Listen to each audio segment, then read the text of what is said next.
नमस्कार, मेरा नाम हिमांशु धवन और ये वीडियो सोरासिस के पेशेंट्स के लिए जो डायबिटीज़ और थायराइड के साथ जूझ भी रहे हैं और उसके साथ अपने सोरासिस को क्योर करने की कोशिश कर रहे हैं बट क्योर नहीं हो पा रहा।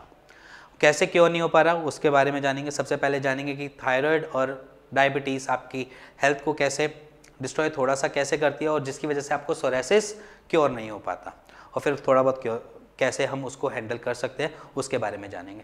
तो सबसे पहली टिप जो है या सबसे पहली जो मैं आपको बताना चाहूँगा कि थायराइड में होता क्या है। बेसिकली देखो, थायराइड आपका एक ग्लैंड होता है जो आपके गले के अंदर होता है, सबको पता है। अब वो क्या करता है, वो आपको मेटाबॉलिज्म आपका फास्ट भी कर सकता है और स्लो भी कर सकता है। ये दोनों उसकी टेंडेंसी है, वो कर सकता है। ठीक है, अगर वो खराब हुआ तो वो क्या करेगा, हाइपो बनाएगा या हाइपर बनाएगा। अगर हाइपो बनाएगा तो आपका मेटाबॉलिज्म क्या करेगा, वीक करेगा, जिसकी वजह से आप क्या करोगे, फैट गेन करोगे। क्या करोगे, फैट गेन। और अगर आप हाइपर हुए तो उसमें क्या होगा, आप लीन हो जाओगे, आपका मेटाबॉलिज्म क्या होगा, फास्ट हो जाएगा, जिसकी वजह से आप पतले होने चालू हो जाओगे। और दोनों ही की केसेस में अगर आपको सोरासिस हुआ तो क्या होगा कि आपका एक ऑटोइम्यून डिसऑर्डर वैसे ही है, और जिसकी वजह से इस मेटाबॉलिज्म डिसऑर्डर की वजह से आपको दिक्कत और ज़्यादा बढ़ गई। वो कैसे बढ़ गई, देखो सिंपली बोलूँगा, आप खाना डालते हैं, डाइजेशन सिस्टम में जाता है, वो आपको क्या करता है, एनर्जी देता है। वही आपके स्किन को भी देता है, वही आपकी किसी भी एरिया को देता है। अब क्या होता है, जब आप हाइपर में होते हैं तो क्या करता है, आपका मेटाबॉलिज्म फास्ट हुआ, ठीक है, और हाइपर में मेटाबॉलिज्म फास्ट होने की वजह से क्या हुआ कि आपकी वो ज़रूरत की चीज़ें जो निकलनी चाहिए थी, जो उनको मिलनी चाहिए थी, वो नहीं मिली, और ऑटोइम्यून डिसऑर्डर ने और उस पर अटैक करना चालू कर दिया। जब ऑटोइम्यून डिसऑर्डर ने और अटैक करना चालू कर दिया, वो फैलेगा, सोरासिस फैलेगा, फैलने से आपको दिक्कत देगा। उसके ऑपोजिट जाते हैं, जहाँ पर थायराइड का हाइपो कैटेगरी में देखा जाए तो उसमें क्या करता है, हाइपो में कि आप मोटे होते जा रहे हो, मोटे होते जा रहे हो तो आपकी बॉडी में मेटाबॉलिज्म, कुछ भी खा रहे हो आप, उसकी जो मेटाबॉलिज्म एक्टिविटी है जो आपकी बॉडी में लगना चाहिए वो उस हिसाब से लगता ही नहीं है, जिसकी वजह से आप वेट गेन की तरफ जा रहे हो।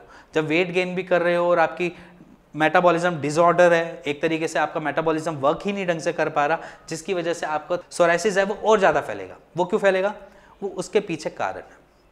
उसके पीछे कारण ये है कि जब आपको मेटाबॉलिज्म वीक है, वीक माने कि स्लो भी हो गया, तो जहाँ पर वीक है, स्लो है, वहाँ पर वो क्या करेगा, अपनी ऑटोइम्यून डिसऑर्डर को और एनहेंस कर देगा। एक तरीके से कहते हैं कि आपकी आग में घी डालने वाला काम करेगा। वो क्या करेगा, टॉक्सिन्स को इकट्ठा करना चालू कर देगा, जिसकी वजह से आपको इचिंग भी बढ़ेगी और उसके बाद आपके वहाँ पर जख्म भी बनेंगे और आपके सोरासिस को स्प्रेड आउट भी करेगा, आपकी ऑल ओवर बॉडी पे भी आएगा। तो ये चीज़ रही थायराइड में कि सोरासिस के टाइम पे आप अगर थायराइड के पेशेंट हो तो कुछ चीज़ों को अवॉइड कर दो। सबसे पहली चीज़, आप, क्योंकि मैंने अपनी हर एक वीडियो में बता रखा है कि आप नमक छोड़ो, नमक छोड़ो, नमक छोड़ो, तो सबसे पहले आप थोड़ा सा नमक कम कर दो। नमक कम करने के बाद क्या करना है, आपने दही नहीं खानी। दही क्यों नहीं खानी, क्योंकि दही एक ऐसी चीज़ है जो आपके मेटाबॉलिज्म के ऊपर बहुत ज़्यादा इफेक्ट करती है। हाइपो वालों को तो बिल्कुल ही नहीं खानी, हाइपोथायरॉयडिज्म हुआ तो आप बिल्कुल नहीं खाएंगे दही। अगर आप कर्ड, योगर्ट कुछ खाते हैं तो आपका मेटाबॉलिज्म और स्लो कर देगा, जिसकी वजह से आपको ये दिक्कत है और बढ़ जाएंगी। तो ये दो चीज़ों को हमेशा ध्यान रखना है, और हैवी चीज़ों से अवॉइड रहो। पिज़्ज़ा, वीज़ा, ब्रेड, ये सारी चीज़ें नहीं खानी, मैदा बिल्कुल छोड़ दी दो। और इसके साथ अगर आपको जाना है क्या खाना है तो आप खा सकते हैं, दालें खा सकते हैं, सब्जियां खा सकते हैं, ग्रीन वेजिटेबल्स खा सकते हैं, कोई दिक्कत नहीं आएगी। और इसके साथ साथ आपने करना क्या है, थायराइड के लेवल के लिए आपने उसकी टैबलेट खानी है, सिंपल। अगर आपको थायराइड अपना सोरासिस को और एनहेंस नहीं करना तो साथ में अपनी एक थायराइड की मेडिसिन खानी है। वो बहुत मार्केट में बहुत सस्ती अवेलेबल है, हर शॉप पे मिल जाती है, थायरॉक्सिन के नाम से मिलती भी है। बट अपने डॉक्टर को जरूर कंसल्ट करें कि मैं थायराइड की कितनी mg की टैबलेट खाऊं, ठीक है, अपने डॉक्टर से जरूर कंसल्ट करें। फिर इसके बाद बात करते हैं डायबिटीज़ की। डायबिटीज़ में होता क्या है, देखो डायबिटीज़ हमारे किससे होता है, पैनक्रियाज से। पैनक्रियाज करते क्या है, इंसुलिन बनाते हैं। इंसुलिन बनाना शॉर्ट करते हैं तो हमारी बॉडी में क्या होता है, दिक्कत आती है। जब इंसुलिन कम बनेगा तो बॉडी क्या करेगी, इंसुलिन मांगेगी उसको, क्योंकि शुगर को ब्रेक करना होता है। शुगर ब्रेक नहीं होगी तभी हमारी बॉडी में शुगर मांगती है। डायबिटीज़ में क्या मांगती है, चीनी मांगती है ना, कि चीनी दे दो, क्योंकि डायबिटीज़ में हमारी क्रेविंग ही बन जाती है शुगर। इसलिए क्रेविंग बनती है क्योंकि बॉडी मांग रही होती है शुगर, और वो वहाँ पर चेन जो ब्रेक करने वाली इंसुलिन होते हैं वो ब्रेक नहीं कर पाते।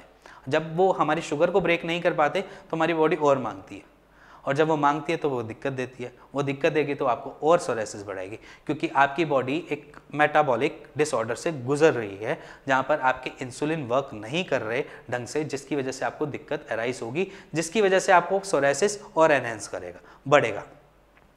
यहाँ पर भी वही चीज़ दोबारा से, डायबिटीज़ किससे ज़्यादा बढ़ती है? शुगर से। आपने शुगर छोड़ देनी है, ठीक है। इसके साथ आपने करना क्या है? इसके साथ अपनी डायबिटीज़ की आपने मेडिसिन खानी है, अपनी नॉर्मल मेडिसिन खानी है। अपने डॉक्टर से थोड़ा सा कंसल्ट कीजिए और साथ में अपनी डायबिटीज़ को थोड़ा लेवल्स में लेकर आए। जब आप लेवल में ले आओगे तो सोरेसिस धीरे धीरे करके अपने थोड़े नॉर्मल पे आ जाएगा। अगर आपकी डायबिटीज़ शूट करेगी, मान लीजिए अगर आपकी शुगर शूट करेगी तो आपका सोरेसिस बढ़ेगा। तो ध्यान रखना है, क्योंकि किसी भी मेटाबॉलिक डिसऑर्डर में आपको दिक्कत होगी। तो अपने डायबिटीज़ को मेंटेन रखना है, थायराइड को मेंटेन रखना है, जिसकी वजह से सोरेसिस एनहेंस ना हो। अब हमने करना क्या है? अगर हमको एक नॉर्मल सी चीज़ है, इम्यूनिटी हमारी वीक है और एक तरीके से इम्यूनिटी ही हमारी खुद की दुश्मन बन चुकी है, तो हम उसमें करें क्या? सबसे पहली चीज़ आपने करना है कि गिलोय स्टार्ट करो।